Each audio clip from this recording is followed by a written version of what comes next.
আর একাদশী তিথিতে যারা অন্ন ভক্ষণ করবে, অন্ন সেবা করবে, তারা তো পাপ ভক্ষণ করছে। ভগবান এই পাপ পুরুষকেও সৃষ্টি করেছিল, পাপ পুরুষকে থাকতে দিয়েছিল একাদশী তিথিতে। কোথায় না পঞ্চশস্যের ভিতরে। একাদশীতে যারা বাবা অন্ন সেবা আমরা করব, বাবা মাকে হত্যা করলে যে পাপ হয় সেই পাপের বোঝা নিতে হবে। একাদশীতে অন্ন সেবা করলে, গোমাতাকে হত্যা করলে যে পাপ হয় সেই পাপের বোঝা নিতে হবে। একাদশীতে গুরুদেবকে হত্যা করলে যে পাপ হয় সেই পাপের বোঝা নিতে হবে। আমরা পারি না, কি গো পারি না? আমি তো বলছি না যে নির্জলা থাকো, অনুকল্প পাবে। কলা আলুর তরকারি, পেঁপে আলুর তরকারি, কুমড়ো আলুর তরকারি, এগুলো তো পাবে। চেষ্টা করো মা, অন্তত মাসে যদি দুটো করে না পারো, পায়ে ধরে বলে যাচ্ছি, অন্তত বছরে 4টে অন্তত করো। সায়ন একাদশী, পার্শ্ব একাদশী, ভৈম একাদশী, উত্থান একাদশী, আর তার মধ্যে কয়েকটা করতে হবে। যেমন একাদশী হ্যাপি বার্থডে। কি আমাদের জন্ম, ভগবানের জন্ম, একাদশীর জন্ম হয়নি? হয়েছে তো। অঘ্রাণ মাসে যেটা হচ্ছে উৎপন্না একাদশী, পাঁজিতে লেখা থাকবে দেখবেন উৎপন্না একাদশী, এইটা হচ্ছে একাদশীর আবির্ভাব তিথি। তাহলে মায়েরা চেষ্টা করো, কারণ আমি চাপিয়ে দিলাম না। এবার মানবেন না মানবেন আপনাদের ব্যক্তিগত ব্যাপার, কিন্তু চেষ্টা করবেন, কারণ আমরা হিন্দু মানুষ হয়ে আমরা যেন এই ব্রতগুলো পালন করি। ভগবান একাদশী করছে আর আমরা মানুষ হয়ে করতে পারছি না। ভাবতে পারছেন রামচন্দ্র আজকের একাদশীর ব্রতটা কেন করেছিল? সীতামাকে উদ্ধার করবে বলে। কারণ লঙ্কাতে যখন যাবে, সেতু বন্ধন করবে, একটা একটা পাথর ফেলবে, পাথর যে ভাসবে, এই যে সীতামাকে উদ্ধার করবে, তার জন্য চিন্তায় পড়ে গেছিল রঘুপতি রামচন্দ্র। কি করে আমি এই সেতুটা বন্ধন করব? হনুমান আর ভল্লুক এতটা কি পারবে? তার জন্য নারায়ণের উপাসনা করতে হবে। আগের দিন রাত্রিবেলা বাবা একটা ঘটিতে একটা আম্রপত্র, কর্পূর, তাম্বুল, অগুর সবকিছু দিয়ে একটা স্বর্ণ নারায়ণ তৈরি করতে হয়েছিল, সোনার নারায়ণ। কারণ ত্রেতা যুগে রামচন্দ্র তো রাজার ছেলে, তবু জঙ্গলে ওই যে সীতামাকে উদ্ধার করবার জন্য সোনার একটা নারায়ণের মূর্তি করেছিল, ওই ঘটের উপরে স্থাপন করেছিল। আর এই স্থাপন করে আজকের দিনে এই বিজয়া একাদশী উপবাস করে সারা রাত জাগরণ করে বিষ্ণু আরাধনা করেছিল। সারা রাত্রি জাগরণ করে আরাধনা করে সকালবেলা ওই ঘটটা সাগরে ভাসিয়ে, আর ওই স্বর্ণটা, স্বর্ণ মূর্তি যেটা করেছিল রামচন্দ্র, ওইটা একটা সাত্ত্বিক ব্রাহ্মণকে দান করে দিয়েছিল। আর তার জন্য সীতামাকে লঙ্কার মাটি থেকে উদ্ধার করতে পেরেছিল। আর তার জন্য হনুমানের দল, ভল্লুকের দল ওই সাগরে একটা একটা করে পাথর ফেলছিল, পাথর ভাসছিল।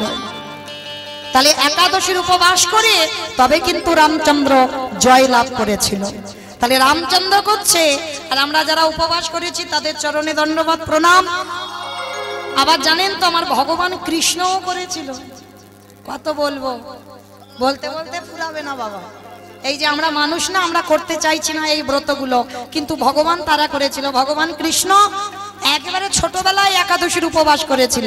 একটু বলি, যখন একাদশীর প্রসঙ্গ এলো, এই একাদশী করেছিল কবে জানো? একদিন চুরি করে মা যশোদা রেগে যাবে, গোপালকে খাওয়াতে হবে ক্ষীর, সন্ননি, মাখন, অন্ন ব্যঞ্জন, কিন্তু চুরি করে কৃষ্ণ একাদশী করে ফেলেছে। এইবার যশোদা মা রান্না করেছে গোপাল খাবে বলে, কিন্তু গোপাল যখন খাবে, মা তো রান্না করেছে গোপালের নামে ওটা উৎসর্গ করা, গোপাল খাবে। এবার দুপুরবেলা হয়ে গেছে, মা যশোদা ডাকছে, গোপাল আজকের বাবা অন্নটা সেবা করে নিস, কারণ আমাদের তো আজকের আমার তোর বাবার একাদশী, আমরা পাবো না। ভগবান বলছে, এই রে, আমি যদি মাকে বলি মা তো বকবে, এখন কি করব? আমার তো আজকের একাদশী, মাকে বলিনি, এখন কি করব? মা তো আমার নামে সংকল্প করেছে এই যে অন্ন ব্যঞ্জন, তাহলে আমি যদি এই অন্ন ব্যঞ্জনগুলো ফেলে দিই তাহলে মাকে অপমান করা হবে।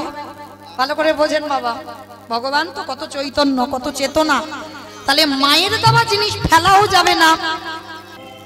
আজকের ভগবান চিন্তায় পড়ে গেছে, মা তো আমার জন্য রান্না করেছে, আমি যদি ফেলে দিই আমার অপরাধ হবে। আবার একাদশীতে যদি অন্নটা খাই সেটা অপরাধ হবে, তাহলে কি করব?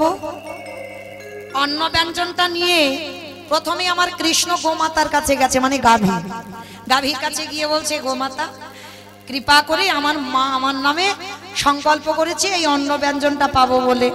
গোমাতা আজ একাদশী আমি করেছি, একাদশীতে অন্ন পেতে পারবো না, তো কৃপা করে তুই এই অন্নটা সেবা কর। গোমাতা মনুষ্য কণ্ঠে বলছে, প্রভু আমি তো পারবো না, কারণ একাদশীতে অন্ন সেবা করা পাপ, আমি পারবো না। তুমি একাদশী করেছো, তুমি খেতে পারবে না, তুমি আমার দ্বারা পাপ করাবে, আমি তো পারবো না। এইবার পাখিকে ডেকেছে, পাখি তোরা অন্তত খেয়ে যা, কারণ এটা আমি ফেলে দিতে পারি না, আমার মাকে অপমান করা হবে, তোরা খেয়ে যা। পাখি এসে বলছে, প্রভু ক্ষমা করে দাও, একাদশীতে অন্ন সেবা করা পাপ, আমরা পারবো না। এইবার বাবা জঙ্গলে গিয়ে পশুদের ডাকছে, তারা ওই একই কথা, আমরা পাবো না একাদশীতে পাপ ভক্ষণ করতে। শেষে কি করেছে বাবা, পতিত পাবনী গঙ্গা স্নানে গেছে, গঙ্গার ঘাটে গিয়ে কৃষ্ণ মনে মনে ভাবছে এটাকে আমি ভাসিয়ে দেব, তাতে যা হয় হবে, কারণ আমি ব্রত ভাঙতে পারবো না, একাদশীতে তো অন্ন সেবা করতেই পারবো না। তো এইবার অন্নটা নিয়ে গঙ্গাতে ভাসাতে যাবে, পতিত পাবনী গঙ্গা উঠে বলছে, দাঁড়াও, তুমি আমার জলে অন্ন দিচ্ছ কেন? আজকের অন্ন সেবা করা পাপ। ভগবান গঙ্গার ঘাটে মাথায় হাত দিয়ে বসে পড়েছে, আমি এখন কি করব অন্নটা নিয়ে, চিন্তায় পড়ে গেল। আর চিন্তা করতে করতে সুযোগের সদ্ব্যবহার। আর পতিত পাবনী গঙ্গা মায়ের বাহনটা কি বলো দেখি? মকর, বেশ, মকর মাছ, তাই তো? যারা পতিত পাবনী গঙ্গা মায়ের ছবি দেখেছেন, মকর মাছ, হ্যাঁ, ওই মকর মাছ এমতো সময় ওই গঙ্গার উপরে উঠেছে, উঠে প্রভুর কাছে প্রণাম করে বলছে, প্রভু আমি নেব, আমি তোমার এই পাপ ভক্ষণ করব। তা ভগবানের খুব আনন্দ, মকর মাছ তুমি এত ভালোবাসো আমায়, আমার মা রান্না করেছে আমার জন্য, তুমি এটা খেয়ে পাপ ভক্ষণ করবে? বলে হ্যাঁ, তবে একটা কথা, আমি পাপ ভক্ষণ করব, কারণ তোমার মায়ের দেওয়া রান্না তুমি ফেলতে পারছো না, গোমাতা নিল না, পাখি নিল না, পশু নিল না, এমনকি গঙ্গা মাও নিল না, তাহলে ওটা আমি সেবা করব, আমার পাপ হবে, কিন্তু তার বিনিময়ে তোমাকে একটা আশীর্বাদ আমার দিতে হবে। কি আশীর্বাদ? আমি তোমার অঙ্গে থাকতে চাই। অসম্ভব, তোমার দেখতে ভালো নয়, আমি কোথায় রাখবো? আমি যদি আমার নাকের উপরে রাখি, তোমার কিরকম আমার দেখতে হবে বলো? আমার রূপটা বাজে হয়ে যাবে, দেখতে ভালো লাগবে না। যদি আমার কাঁধে বসিয়ে রাখি কিরকম লাগবে? আর তাছাড়া আমি তো গাভী নিয়ে চলি, আমি তোমাকে বাহন করতে পারবো না। বলে তাহলে আমার আর করার কিচ্ছু নেই, তাহলে আমি আর অন্ন নিতে পারলাম না। আরে দাঁড়াও দাঁড়াও দাঁড়াও দাঁড়াও, মানে এই মাছেদের মধ্যে মকর মাছ খুব চালাক।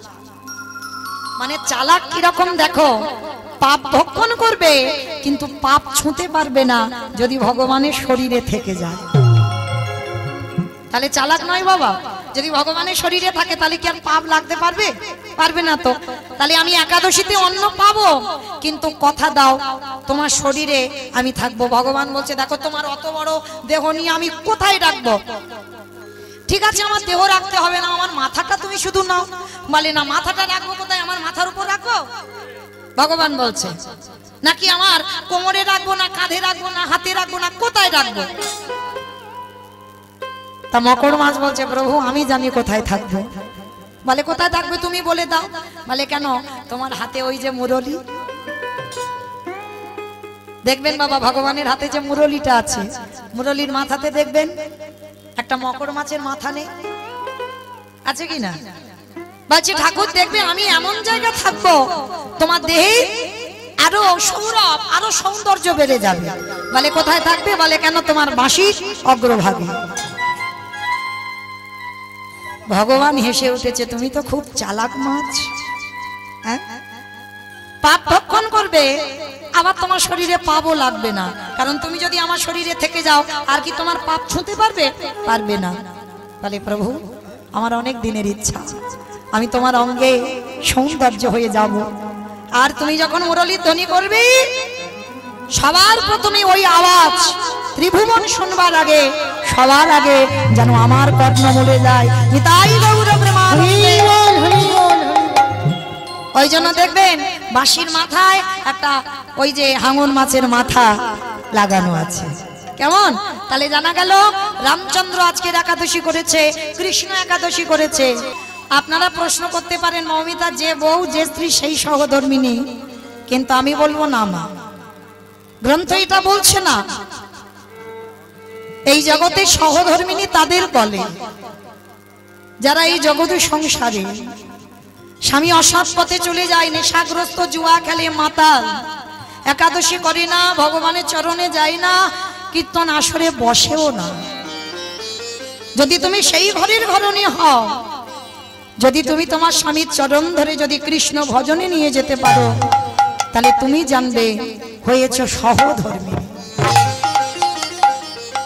তা মায়াবতী বলছে, স্বামী আমি কথা দিলাম, আজকের এর পর থেকে আমি জীবনে কোনোদিন আর ভগবানের কাছে কিছু চাইব না। মোহিনী, চাইলে কম পড়ে, না চাইতে এত কিছু দেয়, তুমি রাখবার জায়গা পাবে না। ঠিক আছে, তুমি যখন বলছো আমি আর ভগবানের কাছে কিছু চাইব না, কিন্তু ভক্তের মনের কথা আমার ভগবান বুঝতে পেরে যায়।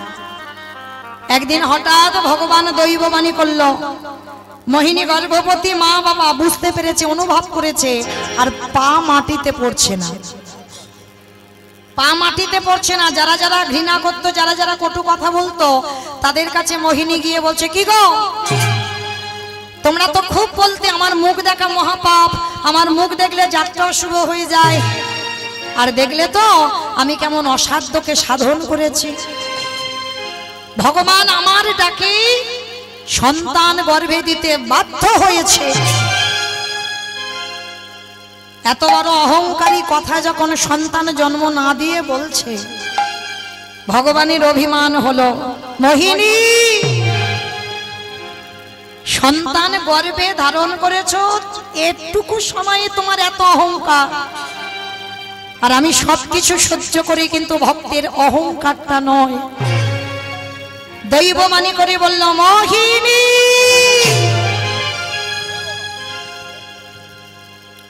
সন্তানের তুমি জন্ম দেবে, সন্তানের তুমি মা হবে, কিন্তু আমি তোমায় অভিশাপ দিয়ে রাখলাম, এই সন্তানের কোনোদিন তুমি মুখ দর্শন করতে পারবে না।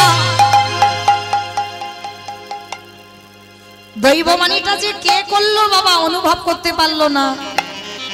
মোহিনী বলে বলেন, কে তুমি? আমাকে এত বড় বড় কথা বলে যাচ্ছ, যাও চলে যাও, আমি সন্তানের জন্ম দেব আর আমি তার মুখ দেখতে পাবো না? যাও, তোমার কথা আমি মানি না, বিশ্বাস করি না, যাও চলে যাও।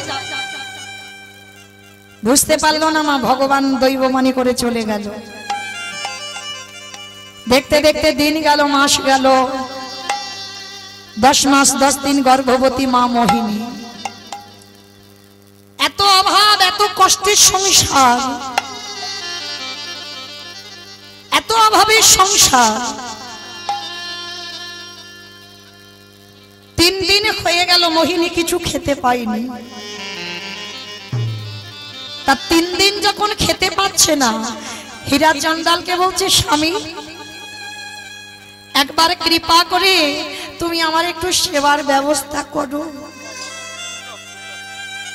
3 দিন হয়ে গেল আমি কিছু খেতে পাইনি, বড় খিদে, বড় জ্বালা, বড় যন্ত্রণা, তুমি আমার একটু সেবার ব্যবস্থা করে দাও। মোহিনী, ঠিক আছে, তুমি এখন ভালো আছো তো? বলে, হ্যাঁ স্বামী ভালো আছি। স্বামী ভিক্ষায় গেছে, স্ত্রীর মুখে একটু তুলে দেবে বলে খাবার। আর সেই সময় ভগবান আমার দৈববাণী করে ডাকছে, পবন দে, বরুণ দে, ইন্দ্র দে, তোমরা এমন করে ঝড় বৃষ্টি তোলো, যে ঝড় বৃষ্টিতে যেন হীরা চন্ডাল আর ঘরে ফিরতে না পারে। শুরু হলো বাবা পরিষ্কার আকাশ, মেঘাচ্ছন্ন, ঝমঝম করে বৃষ্টি নামলো, চারিদিকে মেঘের গর্জন, বিদ্যুৎ চমকিত হলো। হীরা চন্ডাল ভিক্ষা করে খাবার পেয়েছে স্ত্রীকে খাওয়াবে বলে, একটা গাছের তলায় দাঁড়িয়ে আছে বাবা, প্রচুর বৃষ্টি হচ্ছে, ঝড় বৃষ্টি বজ্রপাত। আর এদিকে কুড়ে ঘরে মা মোহিনী প্রসব যন্ত্রণা শুরু হলো। অসহ্য যন্ত্রণায় ছটফট করতে করতে মোহিনী চিৎকার করে বলল, কেউ কি নেই, কেউ কি নেই যে কেউ একবার আসে আমার কাছে। আর এই মাতৃ যন্ত্রণা যে পেয়েছে সে জানে, ওই যন্ত্রণায় ছটফট করতে করতে মোহিনীর কোল আলো করে একটা ফুটফুটে কন্যা সন্তানের জন্ম হলো। কিন্তু জন্ম দিয়ে মোহিনীর মৃত্যু হয়ে গেল।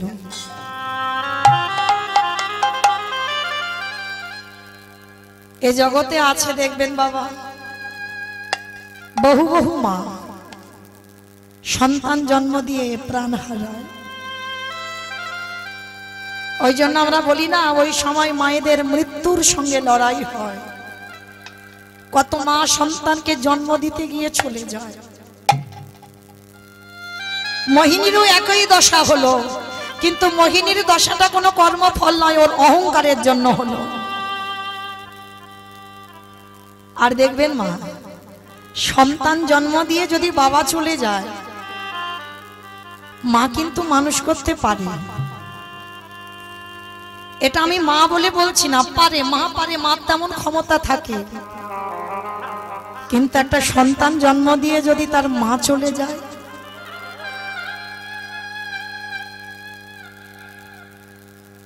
সন্তান মানুষ হয় কিন্তু মানুষের মতো মানুষ হয় না। আর যে সদমাটা আসবে সে সদমা কি কইকেই মার মতো হবে? কি গো, যদি বলা যায় বাবা শাস্ত্র কথা ফুরাবে না। এখানে যদি কেউ সৎ মা হও, তবে কইকেই মার মতো সৎ মা হও। এই যে আমরা বলি বাবা সৎ মা মানে খারাপ মা না, কথাটা বুঝে কথা বলো। বলছে তো মাকে সৎ মা, নিজের মাকে তো বলছে না সৎ মা, অন্যজনের মাকে বলছে সৎ মা। কেন? তার হৃদয়টা হবে সৎ। নিজের ছেলেকে কম দামি জামা কাপড় দিলে অন্যের ছেলেকে দামি দিতে হবে। নিজের ছেলেকে একটু কম খেতে দাও, কিন্তু অন্যের ছেলে যেন কষ্ট না পায় তাকে বেশি দাও। তুমি যদি মা হও, তোমার মধ্যে যদি মাতৃত্ব থাকে, তোমাকে কেউ যদি মা বলে ডাকে, সব সন্তান তোমার সন্তান সম। নিজের ছেলেটা যেমন ছেলে, অন্যের ছেলেটাও তোমারই ছেলে। কিন্তু আজকের মা মোহিনী চলে গেল, হীরা চন্ডাল জানে না। একদিনের একটা ছোট্ট মেয়ে জন্ম দিয়েই চলে গেল, একদিনের বাচ্চা। আর যেই না মেয়েটার জন্ম হলো, ওদিকে ঝড় বৃষ্টি সব থেমে গেল। হীরা চন্ডাল চমকে উঠলো, এ কি, এত ঝড় বৃষ্টি হচ্ছিল, এক্ষুনি সবটাই থেমে গেল কি করে? তাড়াতাড়ি করে স্ত্রীকে খাওয়াবে বলে ওই খাবারটা নিয়ে আসছে। মোহিনী, মোহিনী, মোহিনী।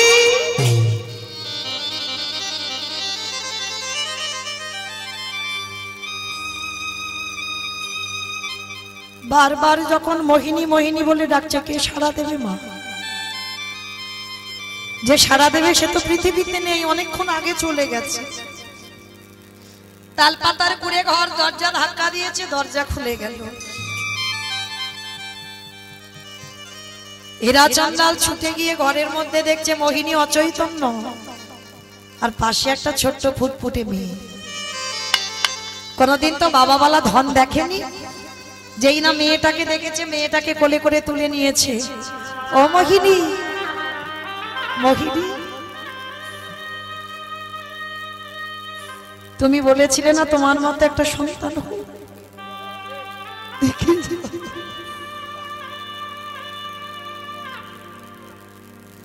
একবার দেখে যাও। তোমার মতোই তো হয়েছে।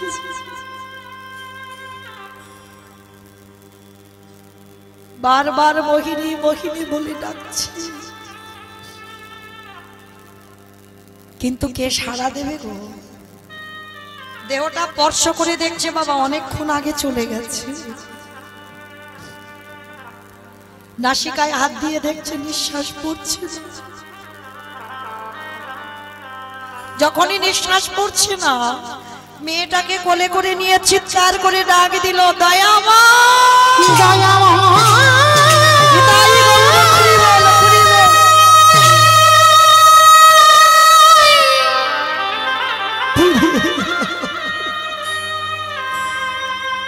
তোমারই কেমন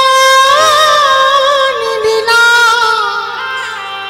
কেমন খেলা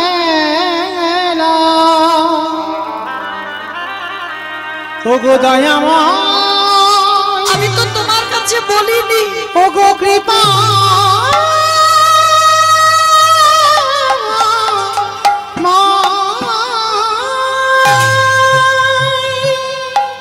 সব দিয়ে যদি কেড়ে নেবে, কে বলেছিল তোমার এমন সংসারে দিতে? আমি সুখের লাগে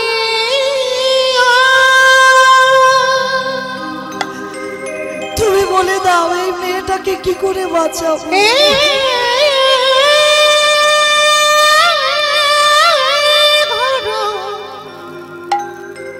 বাঁধিন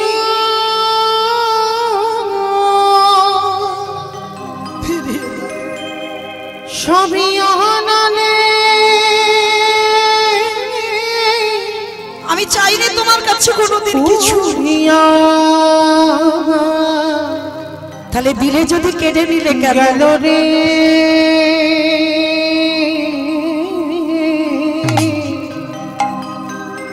সবই অনালে পুরিয়া গেল।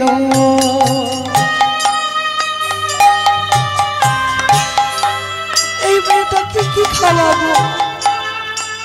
আমি কি খাওয়াবো?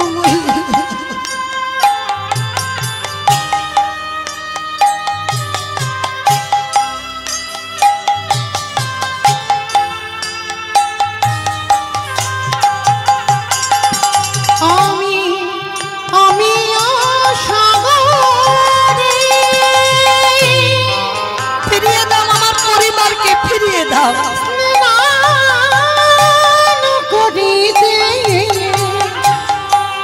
আমি আমি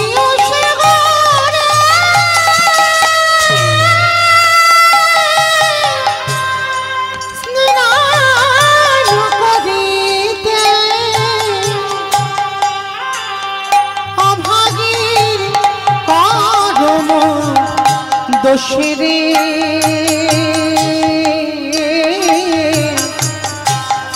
এই অভাগীর করম দোষে আমি সুখের লাগিয়া। ফিরিয়ে দাও, সব দিয়ে তুমি কেড়ে নিয়েছো।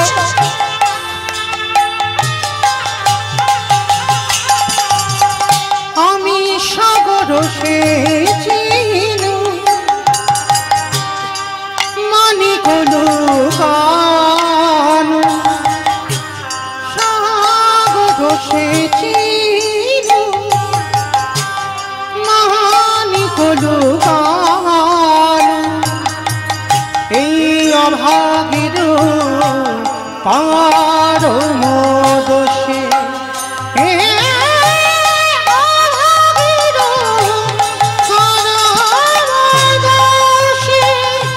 আমি সুখের নিতাই গৌর হরি বল, হরি বল, হরি বল।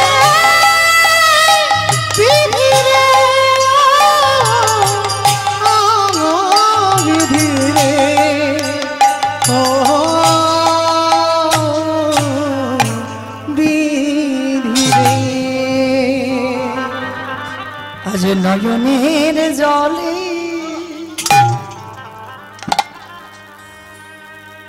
ওই একদিনের কন্যাকে কোলে তুলে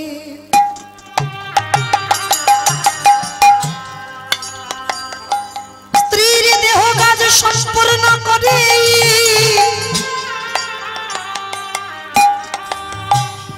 ওই মেয়েটাকে নিয়ে বসে বসে কাঁদে বলে দয়াময় তুমি বলে দাও এই মেয়েটাকে আমি কি খাইয়ে বাঁচাইয়ে রাখবো ও গো কৃপা মা নিতাই গৌর হরি বল হরি বল হরি বল ও গো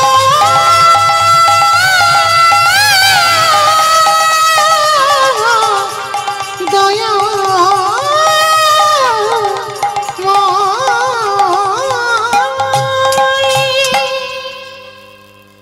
এইবার হঠাৎ ভক্ত বাৎসল্য ভগবান আমার থাকতে পারলো না স্বর্গ থেকে একটা কাম ধেনুকে পাঠিয়েছে হীরাচন্দালের ঘরের দরজায় আর ধেনুটা এসে হাম্মা হাম্মা করে ডাকছে আর এই কাম ধেনুর একটা বিষয় আছে বাবা এর কাছে যে যা চায় তাকে তাই দিয়ে দেয় আমার সৌভাগ্য হয়েছে বাবা আজ থেকে কিছুদিন আগে গিয়েছিলাম করিমগঞ্জ জেলা আসাম ওই করিমগঞ্জ জেলায় এখন জীবিত আছে কিনা জানি না গাভীটা কিন্তু আমরা যখন গিয়েছিলাম তখন নিজে চোখে দেখে এসেছি কামধেনু কাকে বলে গাভীর বাঁট দিয়ে দুধ দুইতে হতো না বালতি বসিয়ে দরজা বন্ধ করে একটা ধূপ জেলে চলে আসতো আপনি থেকে গাভীর বাঁট দিয়ে দুধ পরে বালতি ভর্তি হয়ে যেত গাভীটা কোথা থেকে এসেছে কেউ জানতো না বাবা ওখানে এক পূজারী ছিল বাবা প্রচুর একদিন ঝড় বৃষ্টির রাত্রিতে আমাদের গিয়ে শোনা ঝড় বৃষ্টির রাত্রিতে এত ঝড় এত বৃষ্টি গোপালের ভোগ লাগাবে কিচ্ছু পাচ্ছে না কিছু নেই ঘরে কার্ডও নেই যে রন্ধন করে গোপালকে রাত্রিবেলা ভোগ লাগাবে কিছু নেই বসে বসে পূজারী কাঁদছে গোপাল আজকে তোকে কি দিয়ে সেবা দেব কিচ্ছু তো নেই তা পূজারী যখন কাঁদছে বাবা তখন হঠাৎ আওয়াজ এলো ওই মন্দিরের বাইরে কে যেন হাম্মা হাম্মা একেবারে কুচকুচে কালো রঙের গাভী হাম্মা হাম্মা রবে ডাকছে পূজারী বেরোলো পূজারী বেরিয়ে দেখছে বাবা আর গোয়ালা জাতি আমরা কিছু কাজ পারি না পারি বাবা একটা কাজ তো ভালো পারি ভালো তো সেটা কি দুধে নাকি জল দেওয়া হ্যাঁ গরুর কাজটা কোনো কাজ না পারি এই কাজটা ভালো পারি আমরা তবে আমার বাবার ইচ্ছা করে বললো যে বাবা দুধে জল দেয় কিন্তু না বাবা সত্যি বলছি আমার বাবা তো ছানার ব্যবসা তা জল তো দিতেই হবে যারা দুধের ব্যবসা করেন জানেন ভালো করে তাহলে হিসাবটা ছানার হয় দুধের তো নয় জল দিলে কি আর না দিলে কি আজকে এই যারা গোয়ালা তারা গাভী গোমাতা দেখলে বুঝতে পারে গাভীর বাঁটে দুগ্ধ তা পূজারী বেরিয়ে গাভীটার কাছে বালতিটা পেতে বলছে গাভী আমি জানি না তুই কে কোথা থেকে এসেছিস কিন্তু আজকে সারা রাত হয়ে যাচ্ছে আমার গোপালকে কিছু ভোগ দিতে পারছি তা তুই যদি কৃপা করে একটু দুগ্ধ দিস আমায়রা আমরা কি করি গরুর বাঁট দিয়ে দুগ্ধ দহন করতে হয় আর যেই না বালতিটা পেতে দিয়েছে না আর দুধ দুইতে হলো না আপনি থেকে বাঁট থেকে দুধ পড়ছে সেই দুধ জাল দিয়ে ক্ষীর বানিয়ে গোপালকে ভোগ লাগালো স্বপ্ন দিল আজকে থেকে ভগবান বলছে ওই গো মাতাকে আমি পাঠালাম ওকে ঘরে রেখে দে আর প্রতিদিন ওর গাভী দুগ্ধ দহন করতে হবে না ওর দুধ দিয়ে আমার সেবায় লাগাবে তো যখন গিয়েছিলাম বাবা গাভীটার অনেক বয়স হয়ে গিয়েছিল অনেক বয়স না জানি এতদিনে কি হয়েছে বলতে তো পারবো না খবরও পাইনি কিন্তু নিজের চোখে দেখে এসেছি তো এই যে গোমাতা কাম ধেনু যেই না হীরাচন্দাল পাত্রটা দিয়েছে পাত্রটা দিতে বাবা আপনি থেকে বাঁট থেকে দুধ পড়ছে তাড়াতাড়ি করে হীরাচন্দাল ওই দুধটা জাল দিয়ে একদিনের বাচ্চাটাকে সেবা দেয় এই রকম ভাবে গোমাতা আসে, রোজ দুধ দেয় আর চলে যায়। মানে একটা মা যেমন সন্তানকে ভালোবাসে, ওই গাভীটা তেমনই ভালোবাসে। প্রতিদিন সময় মতো আসে আর গাভী দুধ দিয়ে চলে যায়। দেখতে দেখতে মেয়েটার বয়স দাঁড়ালো 6 বছর। বাবা হীরা চন্ডাল বলছে, মা আমার বলতে যা কিছু আছে সবরই। মেয়েটার নাম রেখেছিল সবরী। আমার বলতে যা কিছু আছে সবরী, মেয়েটার নাম রাখলো সবরী। তা সবরী ঘরেতে ঘুম পাড়িয়ে রেখে বাবা গেছে ভিক্ষায়। ভগবান মনে মনে চিন্তা করছে, প্রথমবারে পরীক্ষাটা ওর মাকে কেড়ে নিলাম। ভক্ত তো জব্দ হলো না, ও তো দিব্যি মেয়েটাকে নিয়ে আমার আরাধনা করছে। দাঁড়া, এবার দ্বিতীয়বার পরীক্ষা। ভগবান দ্বিতীয়বারে পরীক্ষা নিল কেমন? হীরা চন্ডাল ভিক্ষায় গেছে আর ঘরের কোণে একটা প্রদীপ জ্বলছিল, মা সবরী ঘুমিয়ে আছে। আর ঘুমের ঘরে পাটা লেগে ওই প্রদীপটা উল্টে পড়ে যায়। যখনই পড়ে গেল, কুড়ে ঘর, তালপাতার কুড়ে ঘরটা দাউ দাউ করে জ্বলে উঠেছে।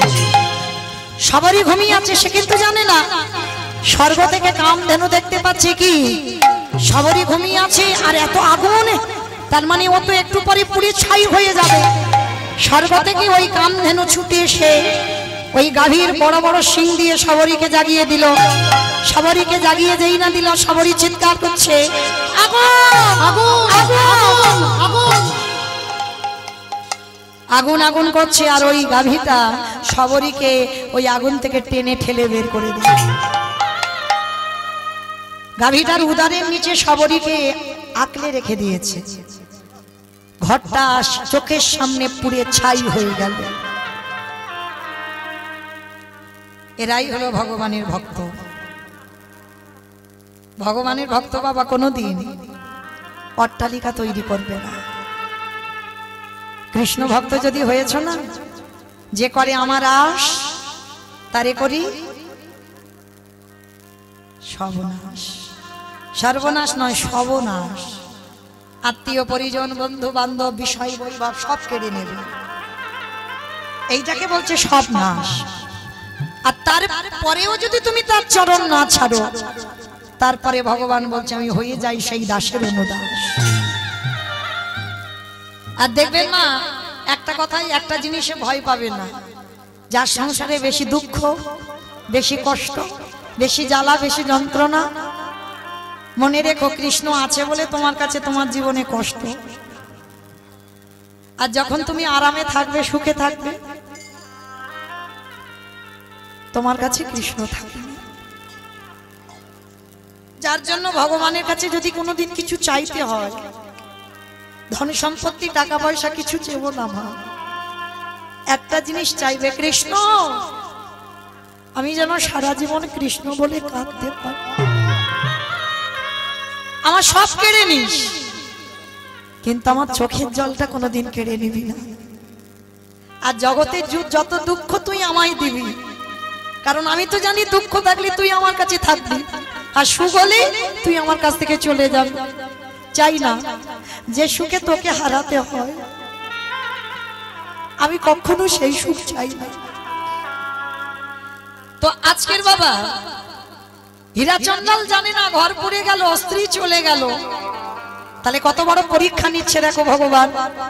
তো এইবার হীরা চন্ডাল চাল ডালটা পেয়েছে, জানে বাড়িতে এসে রান্না করে মেয়ে আর বাবা খাবে, ভোগ লাগিয়ে।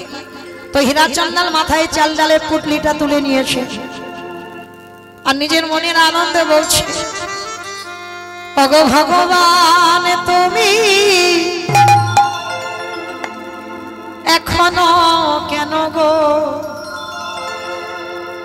নীরব হয়েছ?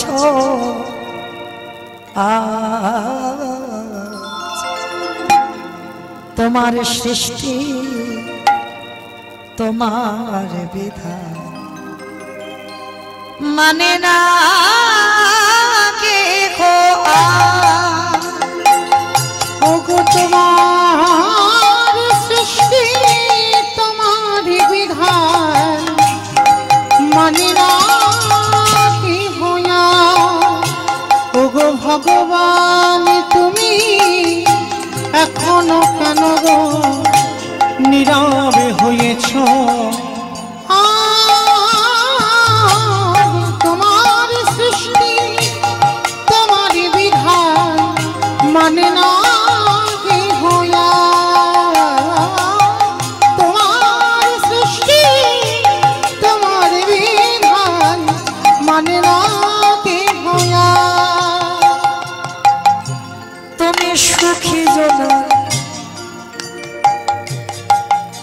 করো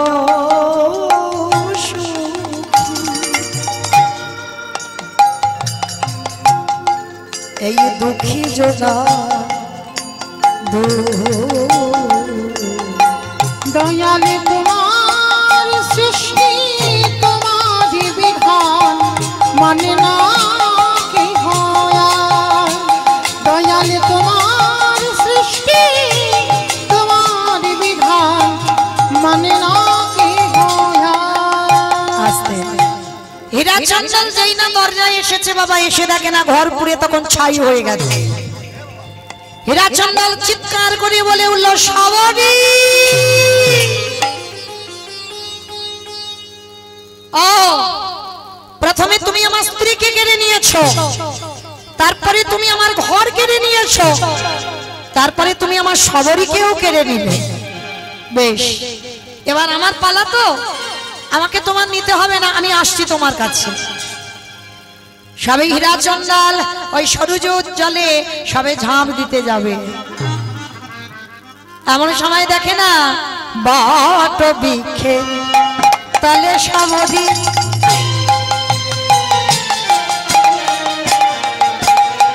দেখো করো জড় করি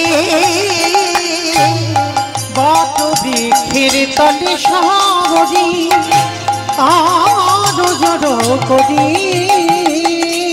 আমারে গাভীর উদার তলে ভজে নসি হরি আর গাভীর উদর তলে ভজে নসি হরি সবরি কর জোরে নাম করে সবরি কর জোরে নাম করে বলি রামে দেখা দাম বলে সবরি কর জোরে নাম করে সবরি নয়ন জলে মুখ ভাসিয়ে কাঁদছে বাবা যেই না বাবাকে ডেকেছে বাবা দেখে বলছে হ্যাঁ রে মা তোর কিছু হয়নি তো বলে হবে কেন ও বাবা রাখে হরি মারে কে আর মারে হরি রাখে কে আর তুমি জানো না এই যে গাভী ওই তো আমার প্রাণ বাঁচালো আমার মাতৃষ্ণী হীরা চন্দাল গাভীর চরণ দুটো ধরে বলছে গাভী মানুষে যেটা করে না তুই পশুকুলে জন্ম নিয়ে করে দেখিয়ে দিলি কি বাবা মানুষে যেটা করে না সেটা তো করে দেখালো এই যে মকর মাছের কাহিনী শুনলে তাই না যেমন ত্রেতা যুগে যারা জানেন ভক্ত অনেক আছে কোন ভক্তকে দেখাতে পারবে একজন ভক্ত পেরেছে বাবা হৃদয়ের চামড়াটা কেটে রাম সীতা যুগলে বসে আছে পারবে কোন ভক্ত দেখাতে পেরেছে একজনই পেরেছিল ভক্তপ্রবর বীর হনুমান তাই না বাবা একদিন সীতা মাকে বলেছিল মা ওই যে নারীরা মাথাতে লাল মতো ওটা কি পরে গো তা সীতা মা বলছে বাবা এটা সিঁদুর ও মামা সিঁদুর কেন পরে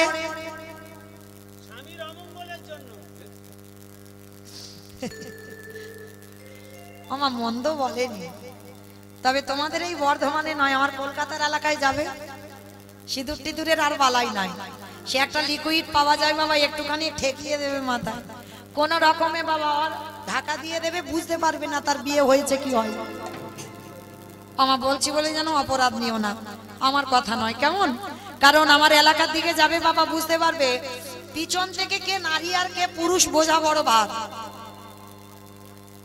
এখানে হচ্ছে এখানেও নাকি হচ্ছে আগেকার দিনে বাবা দেখবেন যখন দেখাশোনায় যেত মাথার কেশ খুলে দেখাতে হতো কত লম্বা লম্বা চুল আর এখন বাবা কেটে যতটা ছোট করে দেওয়া যায় তাই না সব পাল্টে গেল তা আজকে সীতামা বলছে এটা কিন্তু মৌমিতার কথা নয় সীতামা বলছে বাবা হনুমান প্রত্যেকটা নারী ওটা সিঁদুর পরে তা হনুমান তো অত কপি খুলে জন্ম অত শত বোঝে না মানুষের মতো ও মামা তা কেন সিঁদুরটা পরবে আরে বোকা তার স্বামীর মঙ্গলের জন্য ও তা ও মামা তুমি কেন পড়েছো কেন বোকা দেখেছো আরে আমি পড়েছি যাতে তোর প্রভু রামচন্দ্রের মঙ্গল হয় তা যেই না হনুমান শুনেছে রামের মঙ্গলের জন্য সিঁদুর পড়েছে মা সেদিন রাত্রিবেলা আর বেটা ঘুমায়নি রাত থাকতে থাকতে গঙ্গা স্নান করে এসেছে, গঙ্গা স্নান করে মার ঘরে চুরি করে গেছে, গিয়ে দেখে না 3 কৌটো সিঁদুর, আর 3 কৌটো সিঁদুর নিয়ে মা ওই সিঁদুরটা মাথা থেকে পা পর্যন্ত ভালো করে মেখেছে, আর ঠাকুর ঘরের ভিতরে গিয়ে বসে বসে রাম রাম রাম রাম রাম রাম, কারণ ওই যে মা বলেছে ওইটুকু সিঁদুর মাথা দিয়ে মঙ্গল, সারা গায়ে সিঁদুর মেখে রাম রাম করছে। তা রামচন্দ্র বেরিয়ে এসেছে, হনুমান এই এদিকে আয়। আরে তুই এইরকম রাম রাম করছিস কেন, কি হয়েছে তো? হাই ভগবান, সারা গায়ে ওরকম লাল করেছিস কেন? বলে প্রভু আমি জানবো কি করে? আমি মাকে বললাম মা সিঁদুর মেয়েরা কেন পরে? বললো তার স্বামীর মঙ্গলের জন্য। আমি বললাম মা তুমি কেন পড়েছ? বললো তো রামচন্দ্রের মঙ্গলের জন্য। হে হে রামে দয়াময়, ওইটুকু সিঁদুরে মা মাথায় দিয়ে যদি তোমার মঙ্গলে চাইতে পারি, আরে আজকের আমি মাথা থেকে পা পর্যন্ত ভালো করে সর্বাঙ্গে সিঁদুর মেখলাম। বলো বলো রাম দয়াময়, বলি না জানি কত তোমার মঙ্গল হলো, একবারে বলো বলো ও দয়াময়, না জানি কত তোমার মঙ্গল হলো। আস্তে এইবার সঙ্গে সঙ্গে আমার রামচন্দ্র বলছে আরে তুই এত আমায় ভালোবাসিস। তাইবার সীতামা কি করেছে, তাড়াতাড়ি করে ওই গলা থেকে মুক্তোর মালাটা খুলে একেবারে হনুমানের গলায় পরিয়ে দিয়েছে। হনুমান পড়েছে, পড়ে বাবা বড় বড় হনুমানের দাঁত দিয়ে মুক্তগুলো ভাঙছে, আর ভাঙতে ভাঙতে কিছুক্ষণ পরে বাবা কিছুক্ষণ পরে মুক্তগুলো বড় বড় নখ দিয়ে ভেঙে ভেঙে ফেলছে, আর ভেঙে ভেঙে ফেলতে ফেলতে বাবা একেবারে কিছুক্ষণ পরে মালাটা হনুমান তো টান দিয়ে ছিঁড়ে দিয়েছে। তা সীতামা রেগে গিয়ে বলে এই জন্য তোকে বলে তুই হনুমান, হনুমানের গলায় মুক্তোর মালা সাজি। হনুমান কেঁদে ফেলেছে, ওগো মা গো, এই জগতে সবাই আমায় হনুমান বলে বলো, কিন্তু তুমি আমায় হনুমান বলো না। আমি কেন ছিঁড়ে ফেললাম তুমি জানো? সেই সময় বড় বড় নখ দিয়ে বক্ষটা বিদীর্ণ করে দেখালো, দেখো মাই আমার বক্ষের দিকে তাকাইয়ে আজ রাম সীতা যুগলে বসে আছে।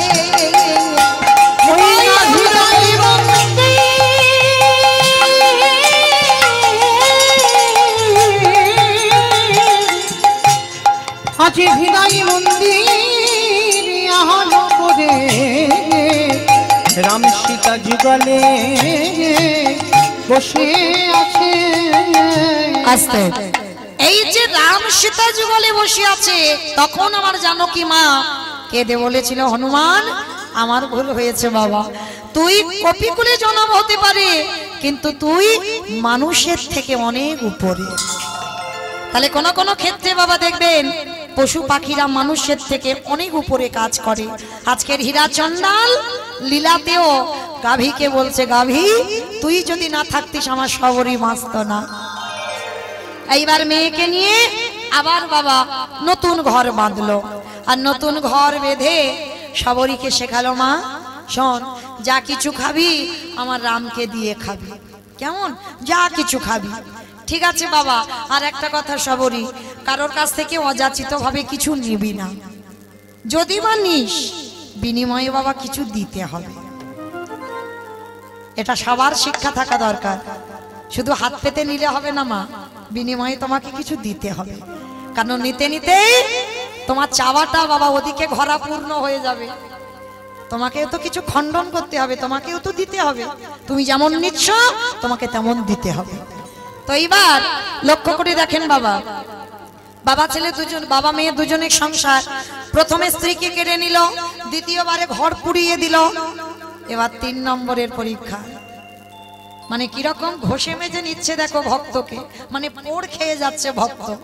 তাই এইবার 3 দিনের জ্বরে দৈব দুর্ঘটনায় হীরা চন্ডালের মৃত্যু হয়ে গেল। যখনই মৃত্যু হয়ে গেল হীরা চন্ডাল একাকী হয়ে গেল। হরি বল। হীরা চন্ডালের মৃত্যুর পর সবরী মা একাকী হয়ে গেল। তখন বয়স ছিল মেয়েটার 6 বছর। বাবার মৃত্যুর পর কি খাবে গো ওইটুকু বাচ্চা মেয়ে? যার বাড়িতে যায় চন্ডাল কুলে জন্ম বলে ঘৃণা করে তাড়িয়ে দেয়।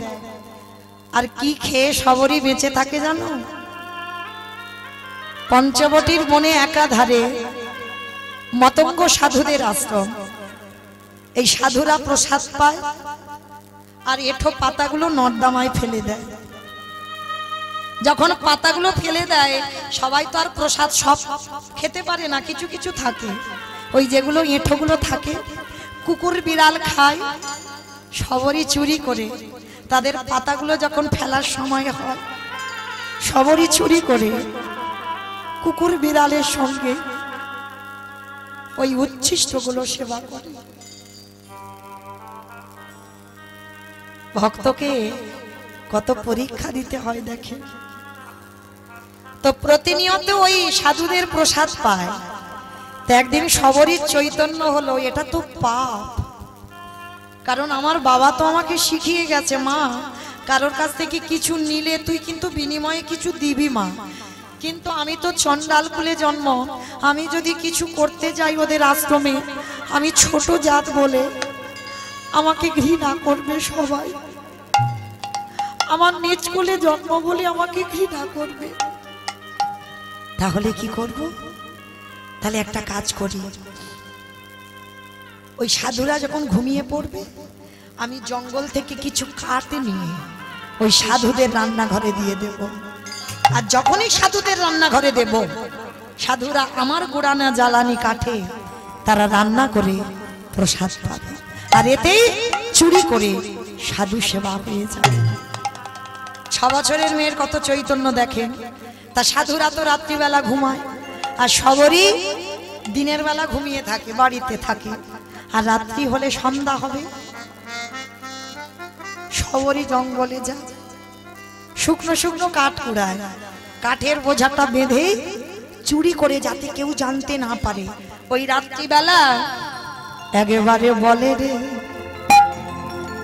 একেবারে বলে রে, একেবারে বলে রে আমার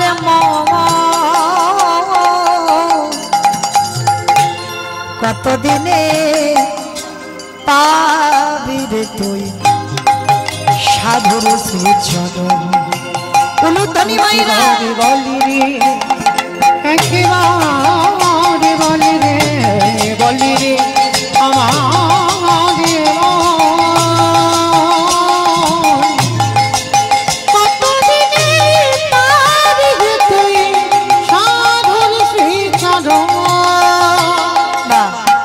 ওই মেয়েটা কাঠের বোঝাটা নিয়ে যেই না বাবা রান্নাঘরে ফেলেছে সাধুর দলেরা ছুটে এসে সবরীর হাতটাকে চেপে ধরেছে।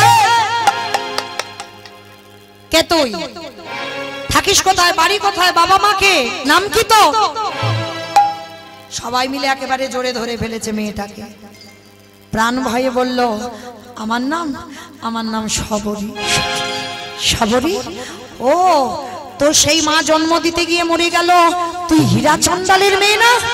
ছি ছি ছি ছি ছি ছি, তুই কিনা চুরি করে এইভাবে সাধু সেবা করছিস? তুই চন্ডাল করে জন্ম নিয়ে চুরি করে সাধু করা সেবা, তুই এত বড় সাহস পেলি কোথা থেকে? সবরী করে জোর করে বলছে বাবা ঠাকুর তোমরা বারবার আমায় বলছো আমি চন্ডালিনী চন্ডালিনী চন্ডালিনী, কিন্তু বাবা আমার ভগবান তো কোনোদিন জাত বিচার করেনি। আমার ভগবান বলেছে মুচি হয়ে শুচি হয় যদি কৃষ্ণ ভজে, শুচি হয়ে মুচি হয় যদি কৃষ্ণ তজে। ব্রাহ্মণ হয়ে যদি চন্ডালের কাজ করে আর চন্ডাল হয়ে যদি ব্রাহ্মণের কাজ করে তবে কি ভগবান কৃপা করে না? তুমি কেন বারবার আমার ছোট জাত বলছো? সাধুর দলেরা মতঙ্গ সাধুরা রেগে গেছে, তোদের এত বড় সাহস, তোরা নিজ জাতি হয়ে তোদের কাছ থেকে আমরা শিক্ষা পাবো? দেখাচ্ছি মজা তোকে, দাঁড়া। ওই বেতের বাড়ি দিয়ে সবাই মিলে শবরীকে বেত্রাঘাত দূর হয়ে যা, বেরিয়ে যা, দূর দয়ামা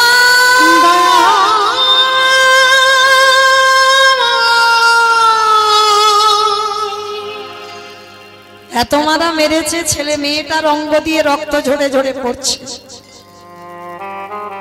আচ্ছা বলো তো মা, কৃপা কেন হচ্ছে না? পারবে কি বলতে কৃপা কেন হচ্ছে না? যার এত ভক্তি আছে কৃপা হচ্ছে না কেন? বেশ, আশ্রয় করে। নদী পার হতে গেলে তো বাবা নৌকাকে ধরতে হবে, আর সেই নৌকারূপী তো আমাদের গুরুচরণ। গুরু না হলে ভব নদী পার হতে পারে। গুরুরূপী কান্ডারি তো তোমায় নিয়ে যাবে। আর এই জগতে যারা গুরু আশ্রয় করিনি আমরা কোনোদিন ভব নদী পার হতে পারবে না। আজকে সবারই এত কাঁদছে কিন্তু কৃপা হচ্ছে না। ভগবানের আসন চলে যাচ্ছে কিন্তু দেখা দিতে পারছে না কেন? দীক্ষা হয়নি। আর ওদের মধ্যে বাবা সবাই তো আর খারাপ লোক নয়, ওদের মধ্যে একজন ছিল বাবা যার নাম হচ্ছে রামানন্দ স্বামী। এই রামানন্দ স্বামী হচ্ছে সবরী মা দীক্ষা গুরু। তা রামানন্দ স্বামী ছুটে এসে মেয়েটাকে জড়িয়ে ধরেছে। দাঁড়াও দাঁড়াও দাঁড়াও দাঁড়াও, মেয়েটাকে মেরো না, ও তো মরে যাবে। ওইটুকু বাচ্চাকে যদি তোমরা এত মারো ও তো মরে যাবে, মেরো না। সবরীকে বুকে জড়িয়ে ধরে বলছে, এই মা আয়, আজকের আমি তোকে রাম মন্ত্রে দীক্ষা দেব, চল। তা যেই না রাম মন্ত্রে দীক্ষা দিয়েছে বাবা, গুরুদেব হয়ে সবরীকে বলছে, শোন মা, যা যা কিন্তু খাবি সব কিন্তু দিয়ে খাবি। কে গো মা, সবাই দিয়ে খাচ্ছ তো? সবাই দিয়ে খাচ্ছ?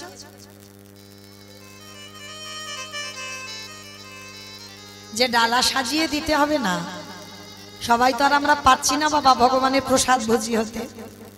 তো যারা ডালা দিয়ে দেন না, দিয়ে সেবা পান না, তাদের একটা কথা বলে যাই মা, একটা কথা বলবেন, একটু জলও যদি খান বলবেন ভোজনে চ জনার্দন। আর এই কথাটা বলা মানে আমার সেবার আগে আমার গোবিন্দ সেবা হয়ে গেল। যা কিছু খাবেন এটা বলে তবে খাবেন, যা কিছু। তা সবরী বলছে, বাবা আমার কাছে তো কিছু নেই, আমি কি দিয়ে খাবো? গুরুদেব বলছে, কে বলেছে তোর কাছে কিছু নেই? আছে রে, আছে। যেটা তোর কাছে আছে সেটা কারোর কাছে। গুরুদেব, যেটা আমার কাছে আছে সেটা কারোর কাছে নেই, সেটা কি? যেটা হলো ভক্তি। ওই জায়গায় তো আমার ভগবান দুর্বল, ভক্তি দিয়ে না ঠিক কৃপা পেয়ে যাবে। সবরই শুরু হলো সাধন ভজন।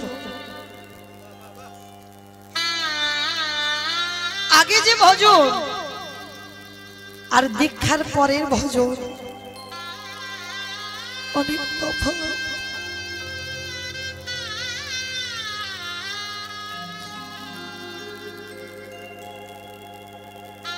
সবরই দীক্ষা পাবার পর জঙ্গলে জঙ্গলে মা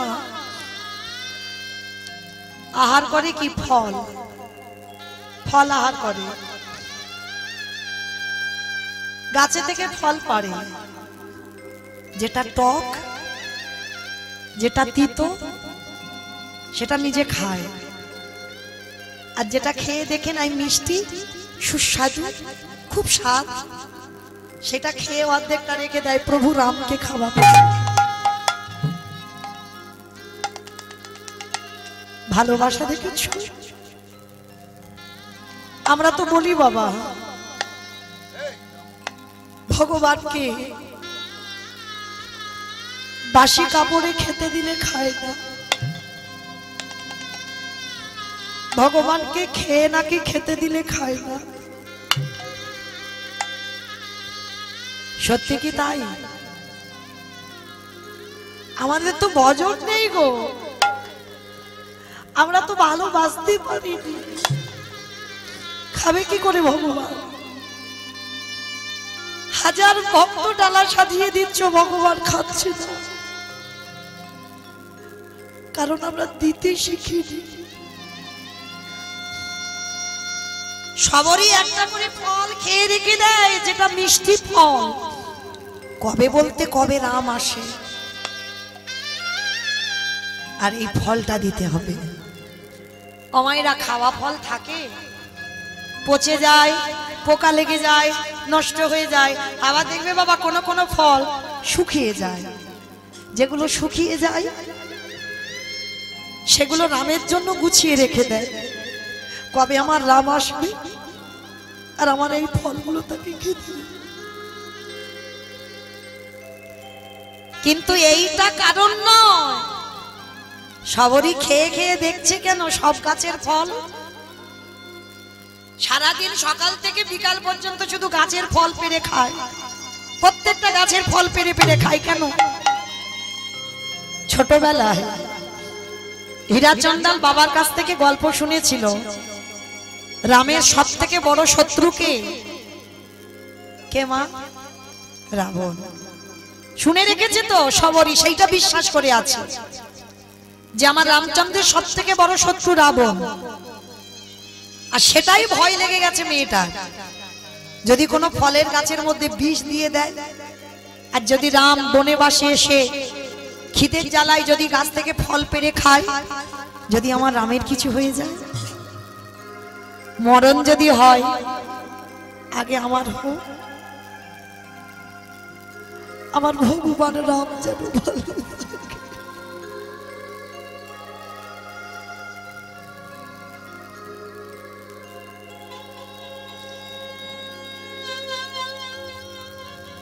এই হলো ভালোবাসা। না হলে শুধু বাবা চাইতে শিখেছো, দিতে শেখোনি। আমার সংসার যেন ভালো থাকে, ছেলে যেন মাধ্যমিকের রেজাল্ট ভালো করে, শুধু দাও দাও দাও। কই একজনও ভক্ত ভগবানের কাছে গিয়ে বলেছো তুমি কেমন আছো? তুমি তো জগতে সবাইকে ভালো রেখেছো, তুমি কেমন আছো? কোনদিন জিজ্ঞাসা করেছো ভগবানকে? তাহলে কিসের ভালোবাসা, কিসের প্রেম ভগবানের প্রতি? সবরই মার সবসময় ভয় যে কোন ফলের মধ্যে যদি বিষ দেয় আর আমার প্রভু যদি খায় আর যদি মৃত্যু হয়ে যায়, এইটা ভয়। আচ্ছা মা, এই যে সবরই যেটা জানে রামের শত্রু রাবণ, এটা কি ঠিক? সত্যি কি রামের শত্রু? না। তাহলে রাম রাবণের যুদ্ধ হলো কেন? রাম রাবণের যুদ্ধে দুটো মাত্র কারণ। প্রথম কারণটা আগে বলি, সীতামা যখন চুরি করতে আসে সীতামাকে, তখন রাবণ কোন বেশ ধরেছিল বাবা? সাধু। সেটাই ছিল সর্বপ্রথম রামচন্দ্রের রাগ। রাবণ জগতে এত রূপ ধরবার ছিল, তুমি অন্য কোন রূপ ধরলে না, তুমি একেবারে সাধুদের মুখে চুনকালি লাগিয়ে দিলে। সাধু হয়ে যদি নারী চুরি করে নিয়ে যায়, তাতে সমাজ কি শিখবে? সাধু নামে কলঙ্ক হবে। এটা ছিল রামের প্রথম রাগ। এর জন্য যুদ্ধ।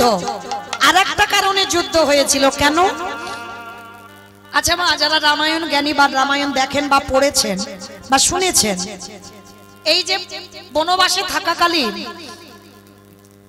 সীতামা বলেছিল, প্রভু সোনার হরিণটা ছুটে যাচ্ছে, প্রভু আমার হরিণটাকে ধরে দাও না। আর রাম কি করেছিল? হরিণটা ধরবে বলে ছুটে গেল। কি মায়েরা জানেন তো কাহিনীটা? তাহলে রাম হরিণ ধরতে গেল। তাহলে এই জায়গাটায় আপনারা নিজেদের মনকে প্রশ্ন করেন, একটা বাচ্চা ছেলেকে যদি বোঝানো যায় বাবা সোনার হরিণ ছুটতে পারে, সে বাচ্চাটা কি বলবে? পারে না তো। একটা বাচ্চা ছেলে যদি জানে সোনার হরিণ হাঁটে না, সোনার হরিণ ছোটে না, সোনার হরিণ এক জায়গা থেকে অন্য জায়গা যায় না, তাহলে বাবা ওটা রাম আর জানে না। সীতামা বলল, প্রভু সোনার হরিণ ছুটে যাচ্ছে, আমায় ধরে দাও। আর রাম বোকার মতো ছুটলো। রাম বোকা নয়, আমাদের বোঝাটা বোকামি। রাম তো ভালো করে জানে বাবা ওটা মরিচি রাক্ষস, ওটা স্বর্ণ ওই যে হরিণ রূপ ধারণ করেছে। তাহলে রাম যদি জানলো তাহলে গেল কেন সীতামাকে ছেড়ে? রাম যদি হরিণ ধরতে না যেত, রাবণ সীতামার কাছে আসতে পারত না। আরে সীতামার কাছে যদি না আসতো, গন্ডি কেটে দিয়েছিল বাবা। যখন ওই মরিচি রামের কণ্ঠস্বর করে ভাই ভাই বলে ডাকছিল, লক্ষণ কি যেতে চেয়েছিল? চাইনি তো। যখন সীতামা ভৎসনা দিচ্ছিল তখন গন্ডিটা কেটে গিয়েছিল। মাকে বলে গিয়েছিল তুমি গন্ডির বাইরে যাবে না। কিন্তু বাবা লক্ষণ চলে যাবার পর ওদিকে যখন মায়াবী হয়ে যখন রাবণ সীতামাকে চুরি করতে এলো, সাধু বেশে ধারণ করে যখন ভিক্ষাং দেহি বলল, গন্ডির ভিতর থেকে সীতামা ভিক্ষা দিতে চাইল। সাধু বলল অসম্ভব, ওই গন্ডি পার করো, কারণ আমি জঙ্গলে মনে ঋষি মানুষ, তোমার প্রতিজ্ঞায় আবদ্ধ আছে, ওখান থেকে বেরো, তারপরে আমি ভিক্ষা নেব। ভালো করে ভাবেন, সীতামা যদি মা লক্ষ্মী হয়, তিনি জানতেন না ওটা মায়াবী রাক্ষস? কি গো রাবণ জানতো না? সব জানতো। সবই তো বাবা তার ইচ্ছাতে ঘটে। পৃথিবীতে যা যা কিছু ঘটে তার নখ দর্পণে। তাহলে সীতামাও জানতো, রামও জানতো। তাহলে ঘটনাটা ঘটলো কেন এরকম? কারণ আছে। কারণটা কি জানো? রাম যদি হরিণ ধরতে না যেত, রাবণে আসতে পারত না। আর রাবণ যদি নাম আসতো, সীতা চুরি হতো না। সীতা যদি চুরি না হতো, লঙ্কার মাটিতে লক্ষ্মী প্রতিষ্ঠা পেত না। লঙ্কার মাটিতে যদি লক্ষ্মী না যেত, তাহলে তুলসী বৃক্ষ হতো না। তুলসী বৃক্ষ না হলে মহাপ্রসাদ হতো না। মহাপ্রসাদ না হলে ভক্ত সমাজে বিতরণ হতো না। ভক্ত সমাজে বিতরণ না হলে কৃষ্ণ ভক্তির উদয় হতো না। কৃষ্ণ ভক্তির উদয় না হলে রাবণ রাজার 1 লক্ষ ছেলে আর 1.25 লক্ষ নাতি, ওই রাবণের বংশ উদ্ধার হতো না।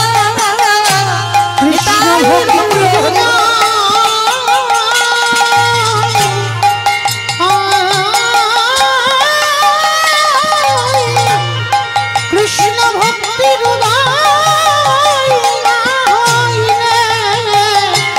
রাবণ রাজার বংশ ধর হতো না। আস্তে এইবার কি হলো মা? ঘটনাটা দেখেন।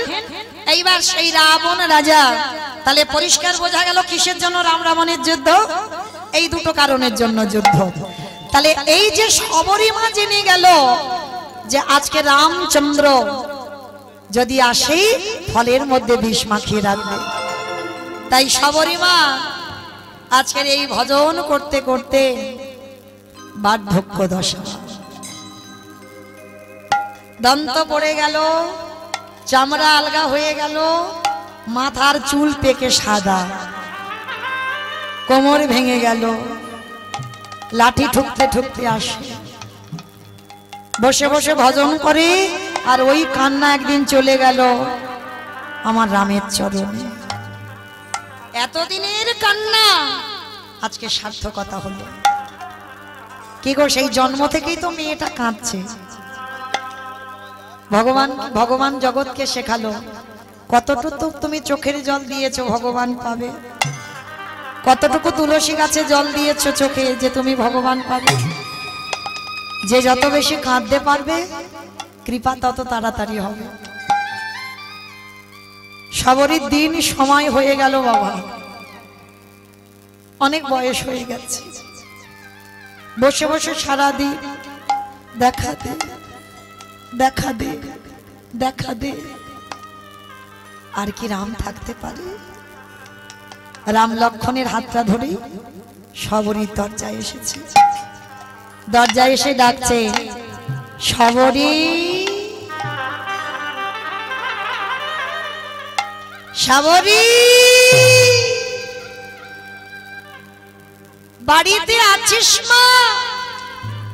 কে কে আমায় শবরী বলল? লাঠি ঠুকতে ঠুকতে এসেছে।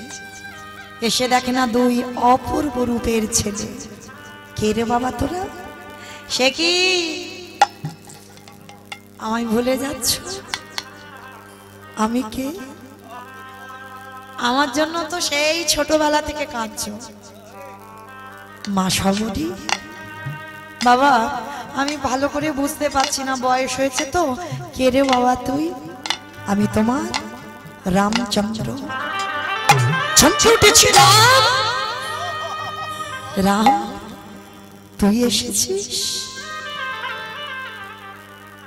কিন্তু বসতে দিব কোথায়? আমার এত গরিব এত কাঙাল, বসতে দেওয়ার জায়গা নেই। ছুটে গেল একটা গাছের তলায়, শুকনো কিছু পাতা কুড়িয়ে এনেছে, পেতে দিয়েছে। প্রভু বসো, আমি তো তোমার জন্য ডাকতে ডাকতে আজকের আমার যাওয়ার সময় হলো, বসো।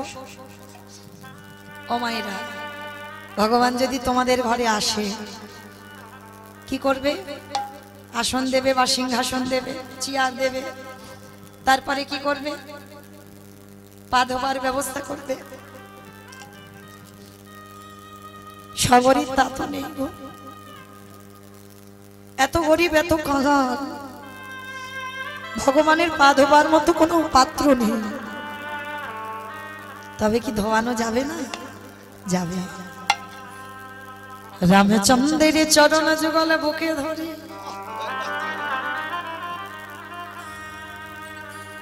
এই খালে বিলে নদী নালার জলে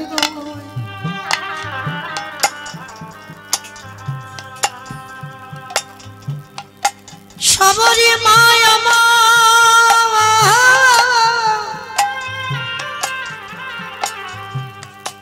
ওই রামের চরণে যুগলে বুকে ধরে খালবিলি নদী নালার জল নয়, শবরী মারে চোখের জল। এ জল মা আপনাদের আমাদের মতো নয়। এ জল যেন বাবা নদীর স্রোতের মতো নালা বেয়ে যাচ্ছে, জল আর বন্ধ হচ্ছে না, যেমন ঢেউ হয়। রামের চরণ দুটো ধৌত হয়ে গেল।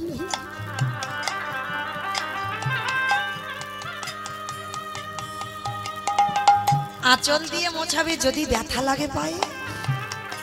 শবরীমার মাথার কেশটা খুলে দিয়েছে, রামের চরণটা মুছিয়ে দিয়েছে। প্রভু এবার রাম বলছে, শবরী মা, ও মা, আমার এবার একটু খেতে দিবি মা? বড্ড খিদে পেয়েছে। প্রভু আমি ছোট জাত, আমি ছোট ডাল, তুমি খাবে? তুমি খাবে আমার হাতে? এই কে বলেছে ওইসব চন্ডাল টন্ডাল আমার কাছে বলিস না। মা দে না, খুব খিদে পেয়েছে। দাঁড়াও প্রভু, তুমি একটু দাঁড়াও, আমি দেখছি। ছুটে গেছে ঘরে, সেই যে ঝুড়িতে বাবা রাখা ছিল, যে ফলগুলো পচে গিয়েছিল তো পোকা গেছে ফেলে দিয়েছে, আর যেগুলো মিষ্টি শুকিয়ে গেছে শুকনো, সেই ফলগুলো তো ঝুড়িতে রাখা আছে। ঝুড়িটা কাকে করে নিয়ে এসেছে? বয়স হয়েছে তো, কোমর ভেঙে গেছে। প্রভু তোমার জন্য আমি তুলে রেখেছি, দেখো আমি খেয়ে দেখেছি, খুব মিষ্টি ফল। কোনো জ্ঞান নেই যে আমার মুখে থুতু লালা ভগবানকে দেব, ও জ্ঞান নেই। মা যেমন সন্তানকে ভালোবাসে, কি গো দেখবেন বাবা সন্তান ফোন করে বলে দিল, বাবা তুমি আমার জন্য একটা 5 টাকা দামের বিস্কুট এনে তো। বাবা ছেলের জন্য একটা 5 টাকা দামের বিস্কুট এনে দিয়েছে। বাবার সামনে ছেলেটা বিস্কুটের প্যাকেটটা ছিঁড়ে খাচ্ছে। বাবা কাঙালের মতো হাত পেতে ছেলের কাছে বলছে, হ্যাঁ রে বাবা আমার একটা বিস্কুট দিবি? ভালো করে বুঝবেন এইটা ভালোবাসাটা কেমন। 5 টাকা দামের ছেলের জন্য বিস্কুট এনেছে, বাবা 5 টাকা দামের আর একটা প্যাকেট এনে খেতে পারে না? পারে তো।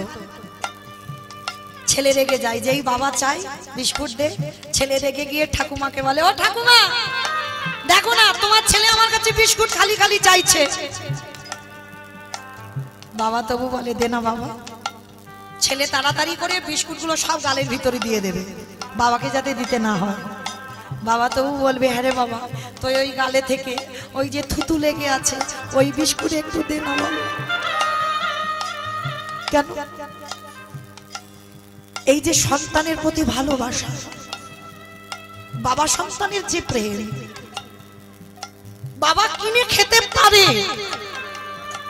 কিন্তু ওই যে সন্তানের মুখে থেকে একটু ভেঙে বাবার বদনে দিলে যে ভালোবাসাটা, যে প্রেম, ওইটা তুমি কোথাও পাবে না, পয়সা দিলেও পাওয়া যাবে না বাবা ওই ভালোবাসাটা।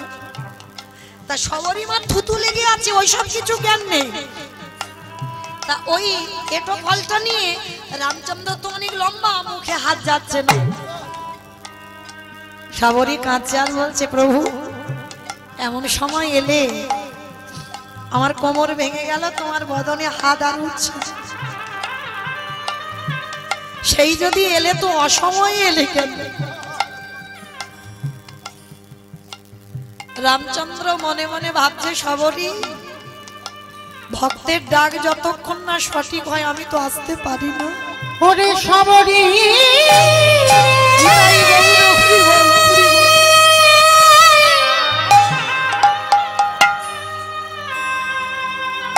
যে জন ডাকার মতো ডাকিতে পারে,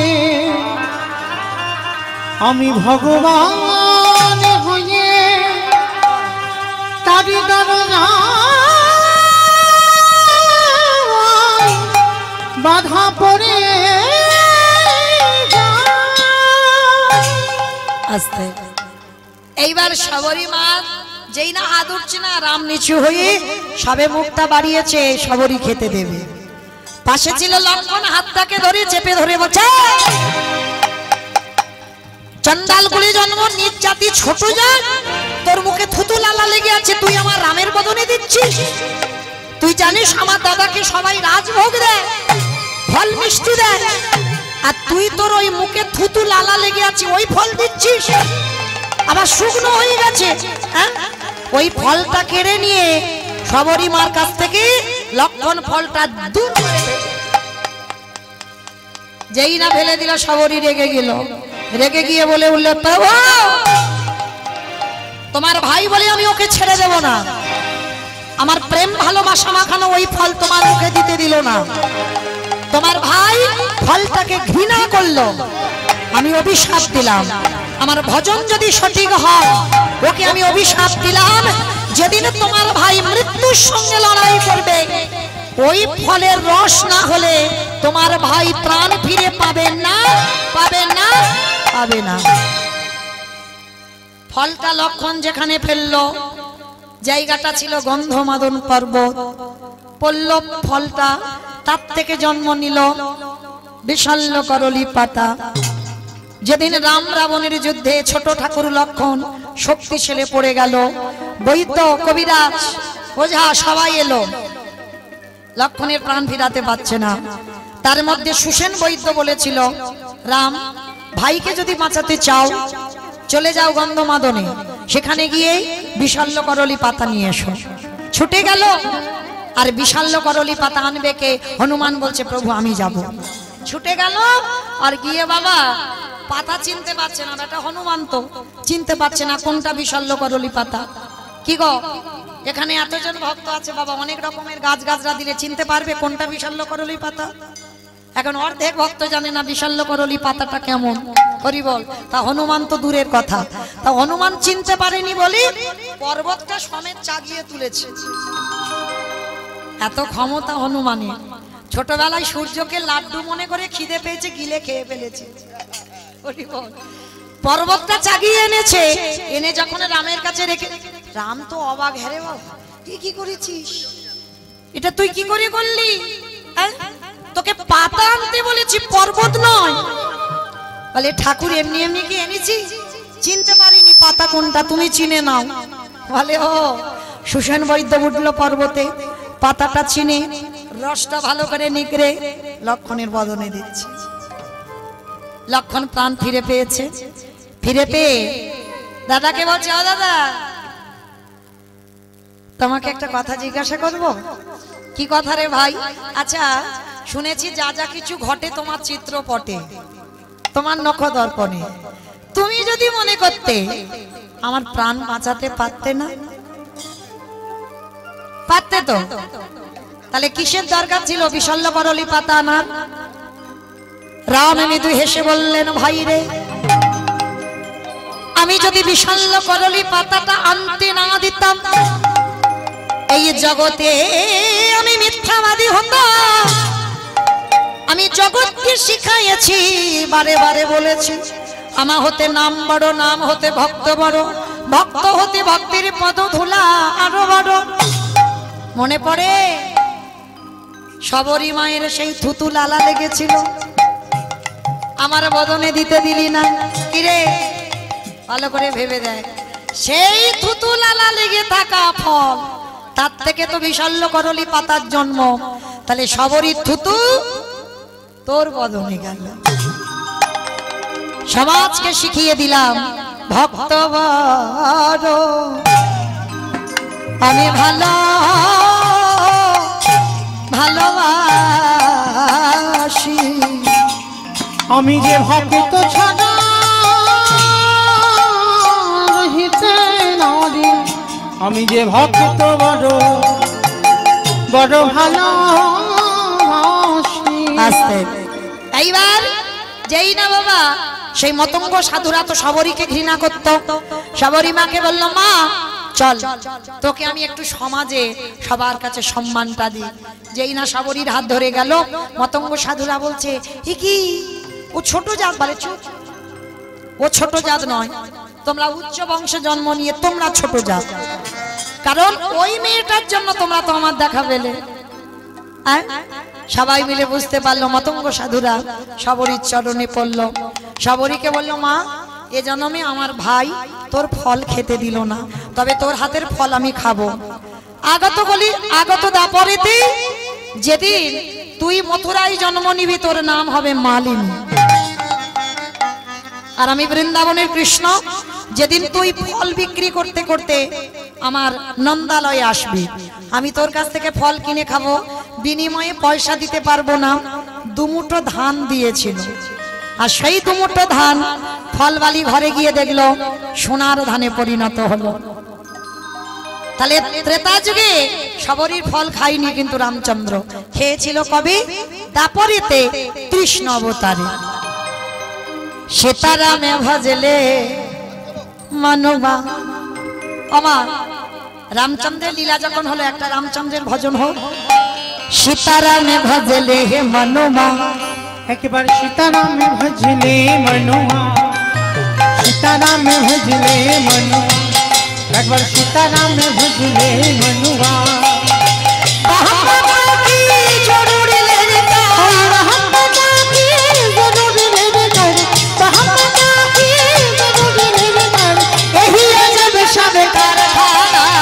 सीताराम भजले मनुआ, आह सीताराम भजले मनुआ, सीताराम भजले मनुआ। আস্তে এইবার শবরীকে সবাই মিলে প্রণাম করলো, শবরীর ভক্তির কাছে সবাই নত হয়ে গেল। এইবার রামচন্দ্র বললেন দেখ মা সাবরী, তোকে কৃপা যখন কৃষ্ণ অবতারে করব, আমার যাবার সময় তুই সেই রূপ দর্শন করবি। মাইরা অনেক সময় হলো, শুভরাত্রি, ভালো থাকবেন, সুস্থ থাকবেন। সবাই একাদশীর উপবাস করেছেন, আমার কৃষ্ণ কৃপা হোক আপনাদের, এইটুকু রাধারানীর কাছে প্রার্থনা করব। সবাই ভালো থাকবেন। কেমন? স্বামীর বামে শ্যামের বামে দাঁড়াইল নবীন কিশোরী গো, শ্যামের বামে দাঁড়াইল নবীন কিশোরী, ললিতা বিশাখায়া